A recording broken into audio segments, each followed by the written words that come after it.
Gaza-Israel conflict background. Israel-Gaza barrier. The Gaza Strip has been separated from Israel by the Israel-Gaza barrier since 1996, which has helped reduce infiltration into Israel. Since the beginning of the Second Intifada, Gazans are no longer permitted to enter Israel for work purposes. Special permits to enter Israel for medical purposes have also been greatly reduced, which has made travel for Palestinians a difficult task. Daniel Shufton, in his 1999 book, Disengagement, Israel and the Palestinian Entity, The Need for Separation, Israel and the Palestinian Authority, reviews new and existing arguments underlying different separation stances, in order to make the case for separation from the Palestinians, beginning with those in the West Bank and Gaza. Shufton favors the hard separation stances of politicians like Yitzhak Rabin and Ehud Barak.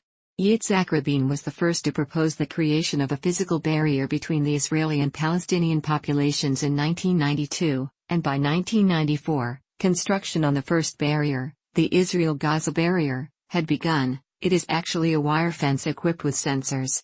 Following an attack on Bet Lid, near the city of Netanya, Rabin specified the objectives behind the undertaking, stating that this path must lead to a separation, though not according to the borders prior to 1967. We want to reach a separation between us and them. We do not want majority of the Jewish residents of the State of Israel, 98% of whom live within the borders of sovereign Israel, including a united Jerusalem, to be subject to terrorism. Second Intifada. The Second Intifada, also known as the Al-Aqsa Intifada, began in September 2000. Many Palestinians consider the Intifada to be a struggle of national liberation against Israeli occupation imposed on them following the 1967 war, whereas many Israelis consider it to be a terrorist campaign. Palestinian tactics have ranged from carrying out mass protests and general strikes, as in the First Intifada, to mounting suicide bombing attacks and firing Qassam rockets into east-southern Israeli residential areas. Israeli tactics range from conducting mass arrests and locking up Palestinians in administrative detention through setting up checkpoints and building the Israeli Gaza Strip barrier and West Bank barrier to carrying out assassinations targeting militants and leaders of Palestinian organizations. Since the Palestinian legislative election, 2006, Israel has been negotiating with Mahmoud Abbas and the PLO, but has been simultaneously targeting and bombing Hamas activists and militants and arresting Hamas's elected legislative council politicians.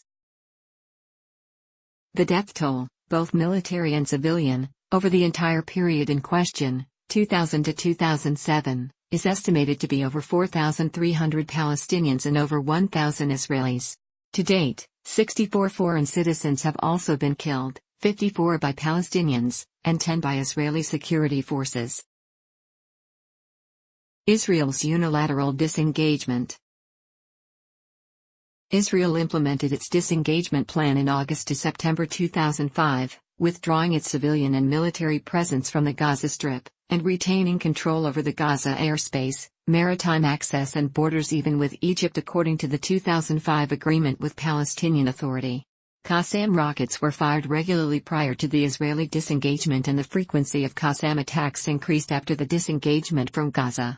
Palestinian militants have targeted a number of military bases and civilian towns in southern Israel. Since 2001, Palestinian militants have launched thousands of rocket and mortar attacks on Israel from the Gaza Strip.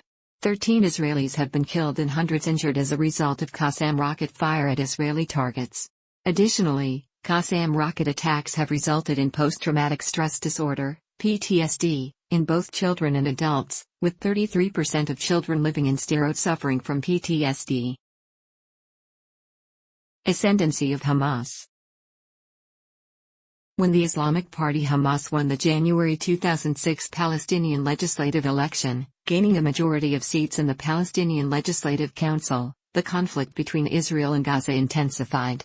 Israel sealed its border with the Gaza Strip, largely preventing free flow of people and many imports and exports. Palestinians have been shooting Qassam rockets at Israeli settlements located near the Gaza borders, and have staged cross-border raids aimed at killing or capturing Israeli soldiers. In one such raid, on June 25, 2006, Palestinians captured Israeli soldier Gilad Shalit, leading to massive retaliation by the Israeli army, which included airstrikes against Hamas targets. In June 2007, internal fighting broke out between Hamas and Fatah, and Hamas fully consolidated its power by staging an armed coup d'état and taking control of the Gaza Strip.